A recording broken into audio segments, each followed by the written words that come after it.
والصلاة والسلام على سيد الأنبياء والمرسلين أما بعد فأعوذ بالله من الشيطان الرجيم بسم الله الرحمن الرحيم الصلاة والسلام عليك يا رسول الله وعلى آلك وأصحابك يا حبيب الله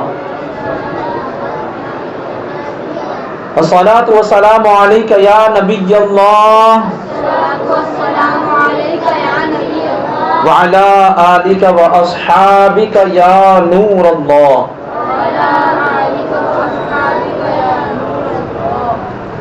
فرمان مصطفیٰ صلی اللہ تعالی علیہ وسلم، تم اپنی مجلسوں کو مجھ پر درود پاک پڑھ کر آراستہ کرو کہ تمہارا مجھ پر درود پاک پڑھنا قیامت کے دن تمہارے لیے نور ہوگا. صلو علی الحبیب صلی اللہ علی محمد صلی اللہ علیہ وسلم. پیارے پیارے محترم اسلامی بھائیوں، اصلاح ملت کے حوالے سے آج کی اس نشست میں کچھ توجہ طلب امور ہیں جو میں آپ کے گوش گزار کرنا چاہتا ہوں. سب سے پہلی چیز کہ جب کسی کے نظریے میں بگاڑ پیدا ہوتا ہے، جب کسی کے نظریے میں بگاڑ پیدا ہوتا ہے تو پھر عمل بھی قائم نہیں رہتے، معاشرے بھی قائم نہیں رہتے. امت مسلمہ کے نظریات میں بگاڑ پیدا کرنے کے لیے ماضی میں جو کوششیں ہوئی ہیں وہ ایک لمبی داستان ہے. بر صغیر پاک و ہند میں ایسٹ انڈیا کمپنی کی آمد کے بعد جس طرح فرقہ بندی کی بنیاد رکھی گئی اور امت مسلمہ کو ہندوستان میں تقسیم کیا گیا، خلیج اور دیگر ممالک میں لارنس آف عربیہ کی آمد کے بعد کس طرح فتنہ برپا کیا گیا، کس طرح فتنہ برپا کیا گیا.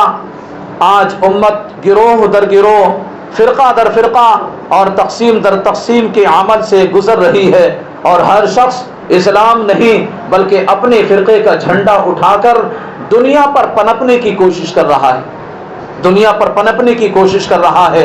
اس حوالے سے ایک طویل اور لمبی بحث ہو سکتی ہے، لیکن اصلاح عقیدہ کے عنوان سے میں دو چار باتیں عرض کر کے بات آگے بڑھا دوں.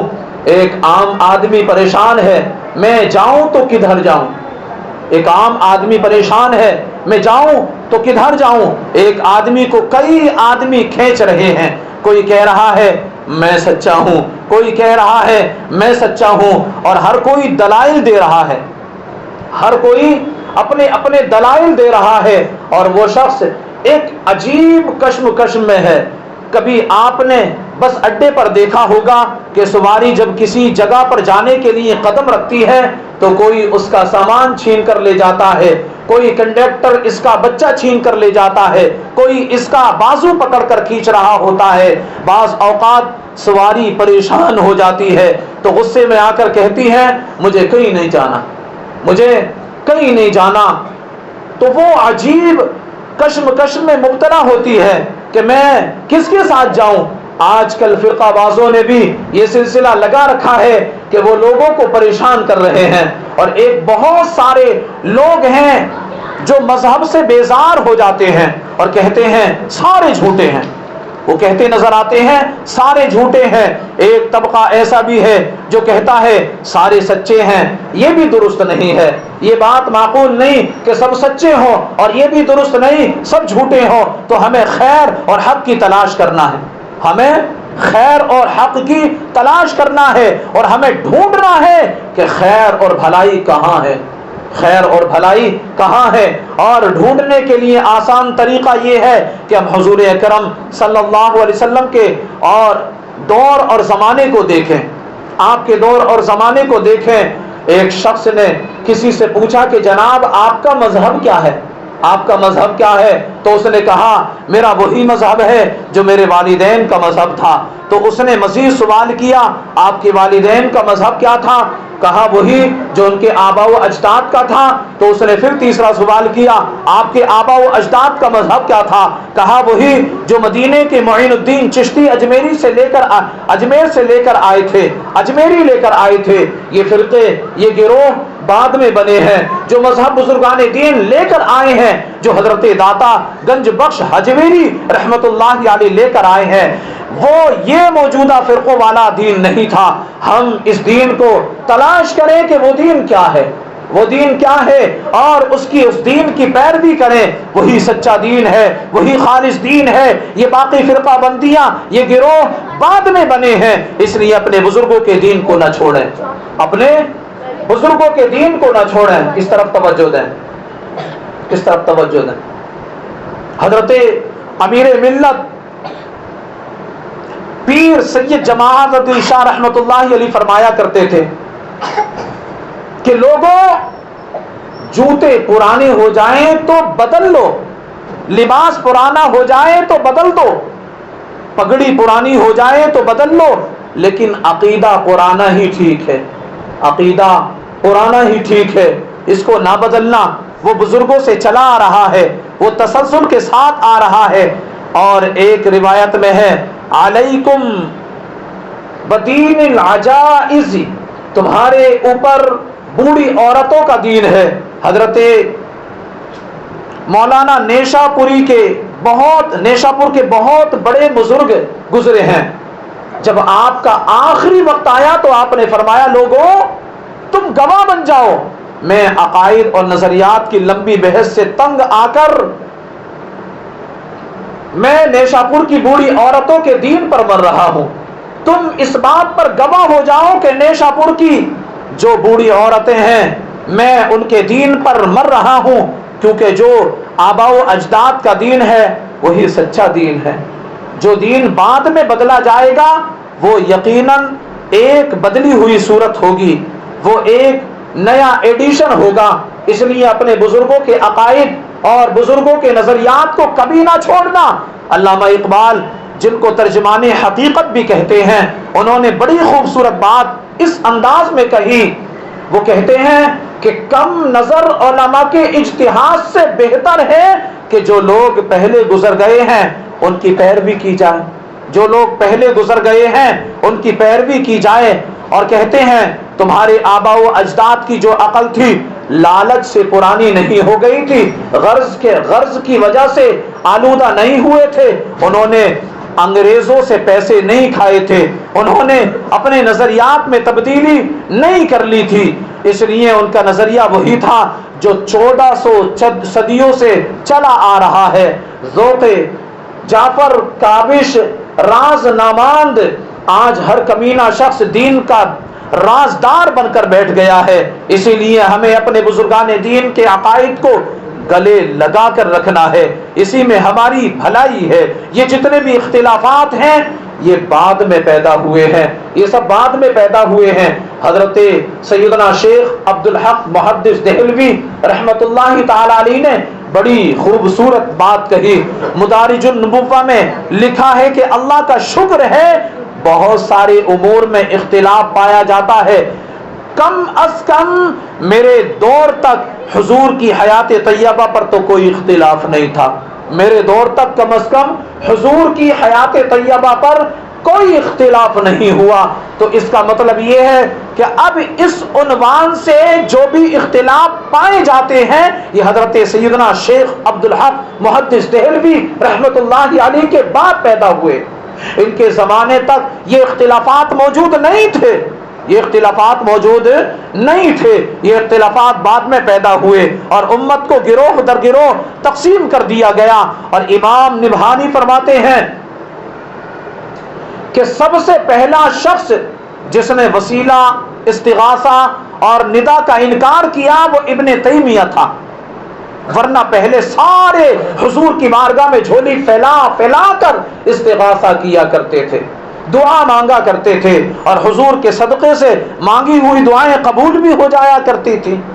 مسلمہ کذاب کے مقابلے میں جو جنگ ہوئی ہے، اس جنگ میں حضرت خالد بن ولید نے لکھا ہے کہ ہم اللہ اکبر کا نعرہ لگاتے ہیں، وہ بھی اللہ اکبر کا نعرہ لگاتے تھے جن سے جنگ ہو رہی تھی۔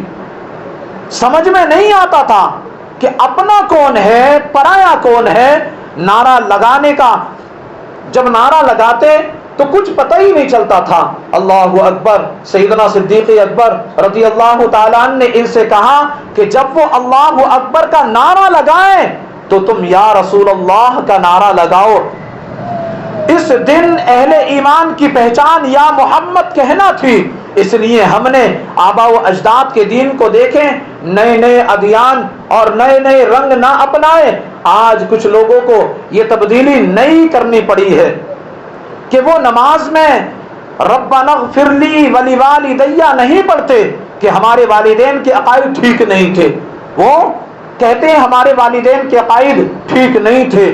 تو اگر اسلام کا کوئی نیا ایڈیشن آ جاتا ہے تو پھر تمہاری اولاد کو کوئی اور تبدیلی لانی پڑے گی، آنے والی تمہاری نسلوں کو کوئی اور نئی تبدیلی لانی پڑے گی، ان کے نزدیک تم بھی کافر ہو جاؤ گے۔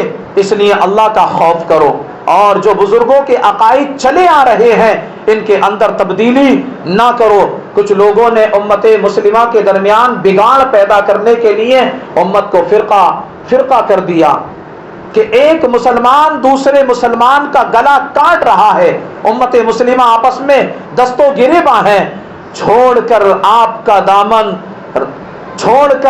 کا دامن رحمت، آقا ہم سے بھول ہوئی، کھو دی اپنی قدر و قیمت، آقا ہم سے بھول ہوئی، دیکھ ہماری آنکھ مچولی، اپنے سینے اپنی گولی، بھول گئے ہم درس اخوت، آقا ہم سے بھول ہوئی، اور بن گئے سہم و زر کے بندے، تن کے سترے من کے گندے، لٹ گئی ہم سے فکر کی دولت، آقا ہم سے بھول ہوئی۔ اب بھی حضور کی دہلیز پر آ جائیں، عرض کریں حضور دنیا کے ٹھکرائے ہوئے ہیں تیرے در پہ آئے ہوئے ہیں، دنیا کے ٹھکرائے ہوئے ہیں تیرے در پہ آئے ہوئے ہیں، کھول دے اپنا دامن رحمت، آقا ہم سے بھول ہوئی۔ تو عقیدے کی بنیاد اپنے بزرگوں کے عقائد پر رکھیں، سارے مسائل حل ہو جائیں گے، ورنہ قیل و قال، دلائل، مناظروں سے نتائج نہیں ملیں گے۔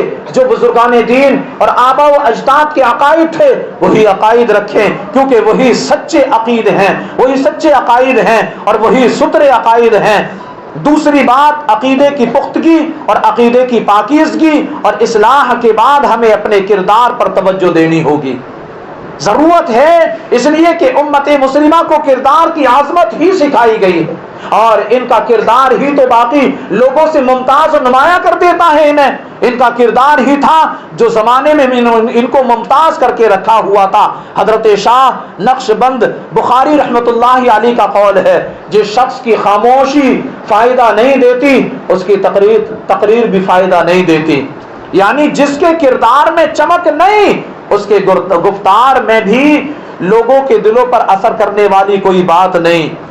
ہواؤں میں اڑتی ہوئی تتلیوں کی طرح لفظ اپنا رنگ تو جمائیں گے لیکن من میں نہیں اتریں گے، لفظ وہی اتریں گے جو دل سے نکلیں گے۔ از دل یعنی حضرت بلال رضی اللہ تعالی عنہ کا وہ واقعہ آپ اپنی نظروں کے سامنے رکھیں کہ جب آپ آذان دیا کرتے تھے اور آذان میں جب آپ پڑھا کرتے تھے اشہد ان کی بجائے یعنی بڑے شین کی بجائے چھوٹا سین اشہد ان محمد رسول اللہ، تو کفار ہنسا کرتے تھے، کفار کہتے تھے دیکھو محمد عربی صلی اللہ علیہ وسلم کو مؤذن بھی ملا ہے تو کیسا ملا ہے جس کو شین اور سین کی تمیز ہی نہیں ہے۔ اللہ اکبر۔ لیکن وہ اذان بھی کیسی تھی جو کہ اپنی مقبولیت کا درجہ رکھتی تھی، جو کہ مقبولیت کے مقام تک پہنچی ہوئی تھی کہ جب تک حضرت بلال رضی اللہ تعالیٰ عنہ کی آذان لوگ نہ سن لیا کرتے تھے ان کے دلوں کے ایمان تازہ نہیں ہوا کرتے تھے۔ لیکن اشہد ان کے اندر بھی نہیں ہے وہ خلوص کی کہانی تھی، وہ کردار کی برکت تھی۔ آج ہمارے کردار لٹ گئے ہیں، آج ہمارے کردار برباد ہو گئے ہیں۔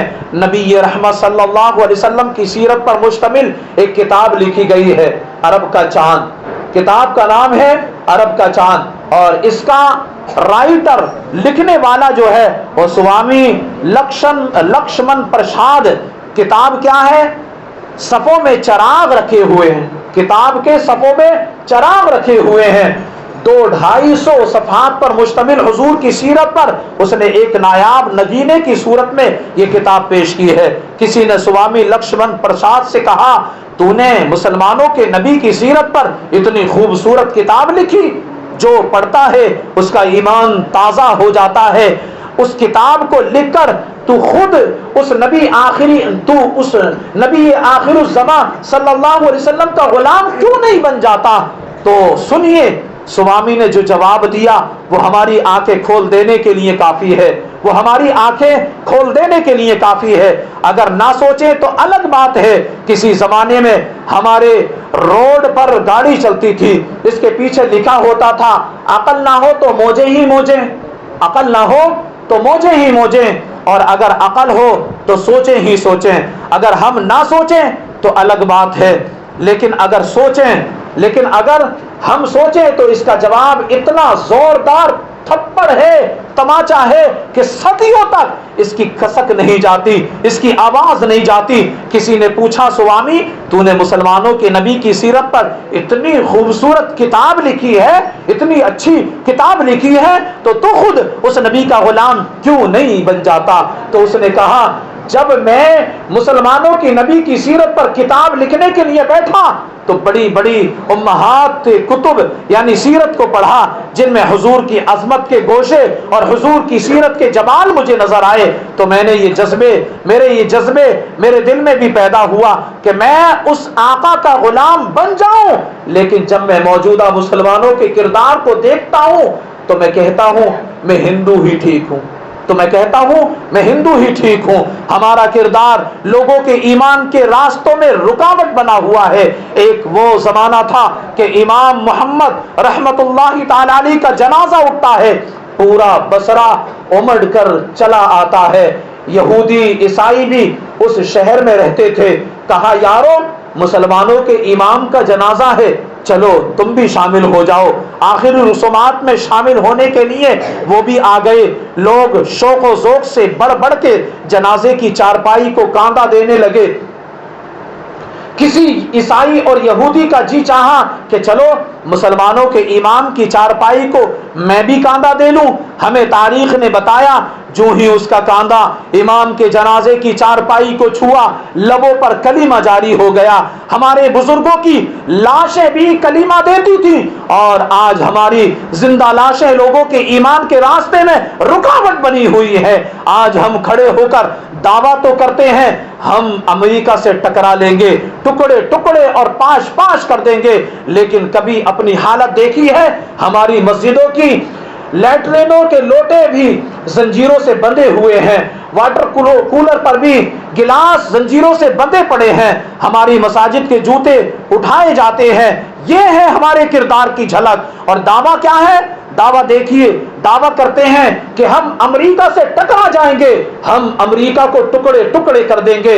او مسلمانوں، ہوش کرو، حضور پاک صلی اللہ علیہ وسلم نے معراج کی رات ایک منظر دیکھا، ایک پتھر ہے، اس میں چھوٹا سوراخ ہے، اس میں سے بیل نکلا، وہ دوبارہ اس میں گھسنے کی کوشش کرتا ہے لیکن اس سے گھسا نہیں جاتا۔ جبریل امین سے پوچھا گیا یہ کیا ماجرا ہے؟ حضرت جبریل امین علیہ السلام نے عرض کیا، حضور یہ آپ کی امت کے وہ لوگ ہیں جو بڑی بڑی باتیں کر لیتے ہیں لیکن بعد میں ان کو پورا نہیں کرتے، اس لیے یہ بیل نکل گیا ہے، اب دوبارہ اس کے اندر داخل نہیں ہو سکتا۔ آؤ تمہیں دہلی کی ایک منگت کی کہانی سناتا ہوں، مانگنے والی کی کہانی سناتا ہوں۔ دہلی کی جامع مسجد کی سیڑھیوں پر ایک مانگنے والا بیٹھا ہوا تھا۔ ایک بہت بڑا انگریز افسر مسجد کی زیارت کے لیے آیا۔ اس مانگنے والے نے ہاتھ بڑھایا، ہاتھ پھیلا دیا، افسر نے اپنی جیب سے پرس نکال کر چند روپے اس کی جیب میں رکھ دیے۔ دوبارہ جب پرس ڈالنے لگا تو پرس اس کی جیب میں نہیں گیا، نیچے گر گیا۔ اس مانگنے والے نے وہ پرس اٹھا کر سنبھال کر رکھ لیا۔ خیر کچھ وقت گزرا، 1 سال کے بعد دوبارہ وہی افسر مسجد کی سیر کے لیے آیا تو اس فقیر نے پہچان لیا یہ وہی افسر ہے. اس نے کہا صاحب ذرا 2 لمحوں کے لیے رکنا, ذرا یہیں پر ٹھہریے, میں آپ کو کچھ دینا چاہتا ہوں, میں آپ کی کچھ امانت رکھتا ہوں اپنے پاس, وہ امانت آپ کو لوٹانا چاہتا ہوں. اتنا کہہ کر وہ دوڑ گیا, اپنی کٹیا یعنی درویشوں کی جھوپڑی سے وہ پرس نکال کر لے آیا اور کہا پچھلے سال آپ آئے تھے, آپ کا یہ پرس آپ کی جیب سے گر گیا تھا, میں ڈھونڈتا رہا لیکن آپ نہیں مل پائے, میں نے سنبھال کر رکھا, شاید دوبارہ کبھی آئے تو میں دے دوں گا. اس افسر کی آنکھیں پھٹی کی پھٹی رہ گئیں. اس نے کہا جو گلی گلی مانگ رہا ہے اتنا قیمتی پرس, اس نے اتنی رقم تو آسودہ, اس کی زندگی کے لیے بہترین تھی, اس کی زندگی کو آسودہ کر دیتی, اس کی زندگی میں خوشحالی لے آتی, تم نے یہ پرس اپنے پاس کیوں نہیں رکھ لیا ہوتا, تو یہ پرس تم نے واپس کیوں کر رہے ہیں مجھے. اس نے کہا مانگنے کی بات اور ہے لیکن یہاں دوسرا ماجرا ہے. میں نے پوچھا کیا ماجرا ہے؟ وہ افسر کہتا ہے میں نے پوچھا کیا ماجرا ہے؟ اللہ اکبر. اس فقیر نے کہا میں تیرا پرس رکھ لیتا, 4 دن کی زندگی عیش سے گزر جاتی, لیکن مسئلہ یہ نہیں ہے, بلکہ مسئلہ یہ ہے تو عیسائی ہے, میں حضور کا غلام ہوں. کل قیامت کے دن اگر تیرے نبی حضرت عیسیٰ علیہ الصلوۃ والسلام نے میرے نبی صلی اللہ علیہ وسلم کے سامنے شکایت کر دی کہ آپ کے امتی نے میرے امتی کا پر چرایا تھا, تو پھر میرے نبی صلی اللہ علیہ وسلم کو تیرے نبی کے سامنے شرمندگی اٹھانی پڑی تھی. میں نے مانگنا تو ضرور سیکھا ہے, میں مانگتا تو ضرور ہوں, بے غیرت نہیں ہوں, بے غیرت نہیں ہوں, اپنے نبی کو تیرے نبی کے سامنے شرمندہ کروں, اتنی غیرت تو میرے اندر موجود ہے, نہیں کر سکتا یہ. اللہ اکبر. یہ تو منگتوں کی کہانی ہے, آج تو بادشاہ لوٹتے ہیں, آج پیٹ بھر ہی نہیں رہے ہیں ان کے, اور ہم کہتے ہیں ٹکڑے ٹکڑے کر دیں گے. یہ زبانی دعوے ہیں, جمع خرچ ہیں, آؤ اپنے اندر تبدیلی پیدا کریں. ہم اپنے ماضی کی تاریخ پڑھتے ہیں تو حیرت زدہ رہ جاتے ہیں, لوگوں میں کتنی اخلاقی بلندی تھی, آج ہمارے اخلاق لٹ گئے ہیں, آج ہمارے اخلاق ختم ہو گئے ہیں, آج ہمارا کردار ہمارے پاس نہیں رہا ہے. آؤ تمہیں مدینے کی گلی کا ایک واقعہ سناتا ہوں, اپنی بات کو ختم کرتا ہوں. حضرت عمر رضی اللہ تعالیٰ عنہ کا دربار لگا ہوا ہے, لوگ ایک شخص کو پکڑ کر لے آتے ہیں, کہتے ہیں اس شخص نے ہمارے باپ کو قتل کیا ہے, اس شخص نے ہمارے باپ کو قتل کر دیا ہے. حضرت سیدنا عمر فاروق اعظم رضی اللہ تعالیٰ عنہ وہ شخصیت ہے جس نے آدھی دنیا سے زیادہ پر حکومت کی ہے, 3 لاکھ مربع میل پر حکومت کرنے والا بادشاہ حضرت عمر فاروق اعظم رضی اللہ تعالیٰ عنہ. وہ پوچھتے ہیں کیا ماجرا ہے؟ اس نے کہا واقعی میں نے اس کے باپ کا قتل کیا ہوں, لیکن میں نے قصداً قتل نہیں کیا ہے. وہ اقرار بھی کرتا ہے اور صاف صاف سچائی کے ساتھ بیان بھی کرتا ہے, کہتا ہے قتل ضرور کیا ہے. اے عمر فاروق اعظم, اے وقت کے بادشاہ, اے مسلمانوں کے امیر, میں نے قتل ضرور کیا ہے لیکن قصداً میں نے قتل نہیں کیا, جان بوجھ کر میں نے قتل نہیں کیا ہے. ہوا یوں کہ میں ایک مسافر ہوں, جا رہا تھا, راستے میں ایک سبز چراگاہ تھی, میرا اونٹ بھوکا تھا, اس چراگاہ میں داخل ہو گیا, اس کے بوڑھے باپ نے پتھر اٹھایا اور میرے اونٹ کو دے مارا, اس کی آنکھ نکل گئی. میرے اونٹ کی اس پتھر کی وجہ سے آنکھ نکل گئی. مجھے بڑا غصہ آیا, میں نے وہی پتھر اٹھا کر اس کے باپ کو دے مارا, لیکن وہ ایسے ٹھکانے پر لگا کہ اس کا باپ فوراً فوت ہو گیا. میرا قصداً ارادہ نہیں تھا, لیکن بہرحال میں اس بات کا اقرار کرتا ہوں کہ میں نے ان کے باپ کو قتل کیا ہے. آپ جو حکم سنائے میں اس کو قبول کروں گا, میں اس پر تیار ہوں. اللہ اکبر. لیکن میں ایک مہلت مانگتا ہوں, میرے دوست میرے بھائی کی کچھ رقم میری ذمہ ہے, اس نے میرے پاس امانت رکھی ہے اور وہ مجھے ہی پتا ہے کہ میں نے کہاں چھپا کر رکھی ہے. اگر آپ مجھے فیصلہ کر دیتے ہیں میری گردن کاٹ دی جاتی ہے تو وہ امانت جو میں نے سنبھال کر رکھی ہے, جسے میرے علاوہ کوئی نہیں جانتا, تو وہ اس تک کون پہنچائے گا؟ اگر آپ مجھے 3 دن کی مہلت دے دیں تو میں اس کی امانت اسے واپس کر کے آ جاؤں گا. حضرت عمر رضی اللہ تعالیٰ نے فرمایا کوئی شخص اگر تیری ضمانت لے لے تو ہم تجھے چھٹی دینے کے لیے تیار ہے, تو ہم تجھے چھوڑنے کے لیے تیار ہیں. اللہ اکبر. اس نے دائیں دیکھا بائیں دیکھا، پورے مدینے میں اس کا کوئی شناساہی نہیں تھا، پہچاننے والا نہیں تھا، جان پہچان والا نہیں تھا۔ حضرت ابو ذر غفاری رضی اللہ تعالی عنہ کھڑے ہو گئے، کہا اے امیر المومنین میں اس کی ضمانت دیتا ہوں، اے امیر المومنین میں اس شخص کی، اس مسافر کی ضمانت دیتا ہوں۔ ضمانت دے دی گئی، وہ شخص چلا گیا۔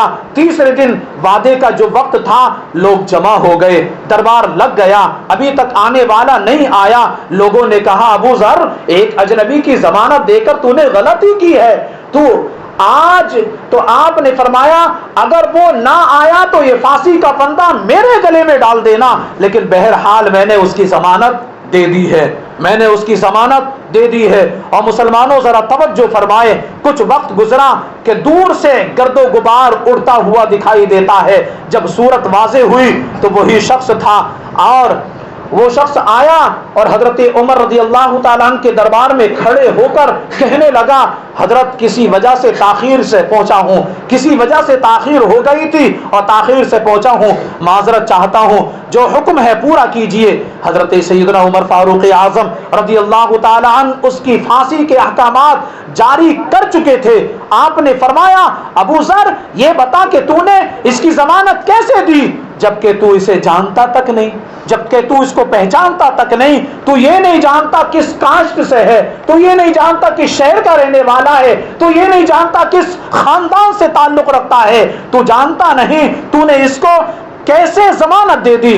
اللہ اکبر۔ تو مسلمانوں سنو، سینے پہ ہاتھ رکھ کے سنو، حضرت ابو ذر غفاری رضی اللہ تعالیٰ عنہ نے کیا کہا؟ کہا ایک اجنبی میرے آقا کے مدینے پہ پناہ مانگ رہا تھا، اس نے چاروں سمت دیکھا اور کوئی شخص نہیں تھا جو اس کو امان دیتا، اس کی ضمانت دیتا، تو میں نے اس لیے ضمانت دے دی، اگر نہ بھی آیا تو اپنی جان چلی جائے گی، کل کوئی یہ تو نہیں کہے گا کہ محمد عربی صلی اللہ علیہ وسلم کے مدینے میں کسی نے ضمانت مانگی تھی، پورے شہر میں کوئی ضمانت دینے والا نہیں تھا، پیارے آقا کے شہر میں ضمانت مانگی گئی تھی لیکن کوئی پورے شہر میں ضمانت دینے والا نہیں تھا۔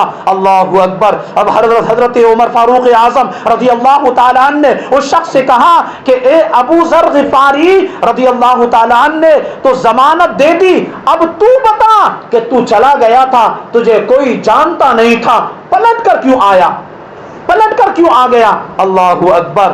تجھے کوئی پوچھنے والا نہیں تھا تو تو نے کیوں دوبارہ موت کے منہ میں سر کو رکھا ہے، دوبارہ موت کی وادی میں تو کیوں پلٹ کر آ گیا؟ اللہ اکبر۔ اس نے کہا میرے دل میں خیال آیا کہ ایک اجنبی کی ضمانت ایک ایسے شخص نے دی ہے جو مجھے جانتا تک نہیں، جو مجھے جانتا تک نہیں ہے، اور اگر میں نہ گیا تو لوگ قیامت تک اجنبیوں پر بھروسہ نہیں کریں گے، لوگ قیامت تک اجنبیوں پر بھروسہ نہیں کریں گے کہ اجنبی یوں سلوک کیا کرتے ہیں۔ بہرحال حضرت فاروق اعظم رضی اللہ تعالیٰ عنہ نے جب اس کے پھانسی کے احکامات جاری کیے تو جن کے باپ کو قتل کیا تھا وہ بیٹے کھڑے ہو گئے، کہنے لگے تاریخ کے کالم ہم اپنے منہ پر کیوں ملیں، ہم بھی اپنے باپ کے قاتل کو معاف کر دیتے ہیں۔ جب اس نے مدینے کی گلی میں ایک مسافر کو ضمانت دے دی اور پھر اس نے ایک ضمانت دینے والے پر، ایک مسافر نے یہ بھروسہ کیا کہ ایک مسافر پر اس نے بھروسہ کیا ہمیں اس کے بھروسے کو ٹوٹنے نہیں دوں گا، تو پھر ہمارا بھی فرض بنتا ہے کہ ہم اپنے باپ کے قاتل کو معاف کر دیں۔ یہ ہے وہ ہماری تاریخ، یہ ہے وہ ہماری کہانی۔ لیکن آج ہم کس جگہ کھڑے ہیں اور ہماری کیا صورتحال ہے؟ نہ ہمارا کردار رہا، نہ ہمارا تشخص رہا۔ آج ہم نے اپنا تشخص بھی مٹا کر رکھ دیا، اپنا طرز زندگی بھی بدل دیا، نہ ہمارے وطن کی وہ روشنی رہی اور نہ ظاہری وہ صورتحال رہی جس کی بنا پر ہم پہچانے جائیں۔ مسلمان کو جس بنا پر پہچانا جاتا تھا نہ وہ بنا ہمارے پاس موجود ہے، ہم حضور کے غلام ہیں۔ اقبال نے کیا کہا تھا؟ اپنی ملت پر قیاس اقوام مغرب سے نہ کر، خاص ہے ترکیب میں تجھے قوم رسول ہاشمی۔ بلکہ آج فیشن کے طور پر یہ کہا جاتا ہے کہ اس دور میں دین پر چلنا بڑا مشکل ہے، اس دور میں دین پر چلنا بڑا مشکل ہے۔ اور جناب دین پر چلنا مشکل اگر پوچھنا چاہتے ہو تو تم کو کوئی حق نہیں پہنچتا. تمہارے لیے مسجدوں کو سجا دیا گیا, لائٹنگ سے سجا دیا گیا, اے سیاں لگا دی گئیں, پنکھے لگا دیے گئے, سردی میں گرم پانی کا اہتمام کر دیا گیا, گرمی میں سرد پانی کا اہتمام کر دیا گیا, اور نرم نرم قالینیں تمہارے سجدہ کرنے کے لیے لگا دی گئیں. اتنی سہولتوں کے باوجود تم کہتے ہو دین پر چلنا بڑا مشکل ہے. اگر مشکل ہی پوچھنا ہے تو کربلا میں جان دینے والے حسین سے پوچھو کتنا مشکل تھا دین. انہوں نے اپنے پورے گھر کو لٹا دیا اور کہا کہ اللہ عز و جل نے مجھے توفیق دی ہے تو میں نے دین کی خاطر اپنی جان کو, اپنے گھر کو قربان کر دیا. اگر دین کی خاطر مشکلات کو دیکھنا ہے تو مدینے کی گلیوں میں صحابہ کرام پر جو ظلم و تشدد ہوتا تھا اس پر نظر ڈالو کہ انہوں نے دین کی خاطر کتنی قربانیاں پیش کی ہیں. حضرت بلال رضی اللہ تعالیٰ عنہ کے تعلق سے میں ایک بات بتا دوں آپ کو اور پھر بات کو ختم کر لوں. حضرت بلال رضی اللہ تعالیٰ عنہ پر ایسا تشدد کیا جاتا تھا کہ آپ کے گلے میں پھانسی کا پھندا لگا کر زمین پر گھسیٹا جاتا تھا, اور پاگل لڑکوں کے ہاتھ میں وہ رسی تھما دی جاتی تھی. گرم ریت ہوتی تھی, جھلجھلاتی دھوپ ہوتی تھی, ایسی گرمی میں حضرت بلال کو گھسیٹا جاتا تھا. حضرت بلال کو بہت برے طریقے سے تشدد کیا جاتا تھا, مارا جاتا تھا, لیکن حضرت بلال مسکراتے تھے. لوگوں نے پوچھا بلال پاگل ہو گئے ہو, بلال تم کو ہو کیا گیا ہے کہ تم پر تشدد کیا جا رہا ہے اور تم ہنسے جا رہے ہو؟ تو حضرت بلال کہتے تھے لوگوں تم مارکیٹ میں جاتے ہو, مٹی کے برتن خریدتے ہو, جب تم ان برتنوں کو خریدتے ہو تو ان کو خریدنے سے پہلے تم ان کو ٹھوک بجا کر کے دیکھتے ہو برتن کچا ہے یا پکا ہے. اور لوگوں سنو, ٹھیک اسی طریقے سے میرا رب بھی مجھے ٹھوک بجا کر کے دیکھ رہا ہے کہ کیا میں اپنے آقا کا سچا غلام ہوں, کیا میں دین کا سچا شیدائی ہوں, کیا میں قرآن و حدیث پر جان دینے والا ہوں, کیا میں اپنے رب عز و جل کو سچا ماننے والا ہوں. اور لوگوں مجھے ٹھوکا بجایا جا رہا ہے, اور بلال ہنس کر کے یہ ثابت کر رہا ہے کہ رب کائنات تو میرا امتحان لے رہا ہے, میں اس میں پکا ہو گیا ہوں. وہ تھے دین پر چلنے والے اور کٹھنائی سے گزرنے والے. آج دین پر چلنا کہاں مشکل ہے. مسلمانوں ہوش میں آؤ اور اپنے کردار کو بھی سنوارو, اپنے عادات و اخلاق کو بھی سنوارو اور دین پر چلو. نمازوں کی پابندی کرو, اپنے اولاد کی اچھی تربیت کرو, یہی تمہیں دنیا میں بھی فائدہ دے گی اور آخرت میں بھی فائدہ دے گی. اللہ تعالی ہم سب کو دین کی سمجھ عطا فرمائے.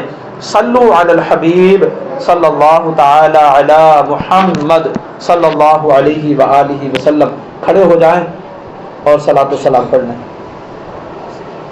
مصطفیٰ جان رحمت پہلا ہو سلام, شمع بز میں ہدایات پہلا ہو سلام, شہر یار ارم تاجدار حرم, شہر یار ارم تاجدار حرم, نو بہار شفاعت پہلا ہو سلام, مصطفیٰ جان رحمت پہلا ہو سلام, ایک میرا ہی رحمت میں دعویٰ نہیں, شاہ کی ساری امت پہلا ہو سلام, کاش محشر میں جب ان کی آمد ہو اور بھیجے سب ان کی شوکت پہلا ہو سلام, مجھ سے خدمات کے قدسی کا ہے ہر رضا, مجھ سے خدمات کے قدسی کا ہے ہر رضا, مصطفیٰ جان رحمت پہلا ہو سلام, شمع بز میں ہدایات پہ لاکھوں سلام الصلاۃ والسلام علیک یا رسول اللہ الصلاۃ والسلام علیک یا حبیب اللہ الصلاۃ والسلام علیک یا نبی اللہ وعلی آلک واصحابک یا نور اللہ صلی اللہ تعالی علیہ وسلم الحمد للہ رب العالمین والصلاة والسلام علی سید الانبیاء والمرسلین جزا اللہ عنا محمدا ما هو اہلہ اللہم ربنا آتنا فی الدنیا حسنة وفی الآخرة حسنة وقنا عذاب النار۔ اے اللہ پاک، مغرب کی نماز سے لے کر اب تک تیرا ذکر ہوا، تیرے محبوب پاک صلی اللہ علیہ وسلم کا ذکر ہوا، تیرے نیک بندوں کا ذکر ہوا۔ مولا، ہمارے ذکر کرنے میں جو خامیاں غلطیاں ہوئی ہو اپنے فضل و کرم سے معاف فرما کر اس ذکر کو اپنی بارگاہ میں قبول فرما لے۔ اے اللہ، اس محفل میں ہمارا بیٹھنا اپنی بارگاہ میں قبول فرما، اس محفل کو ہمارے لیے ذریعہ نجات بنا دے۔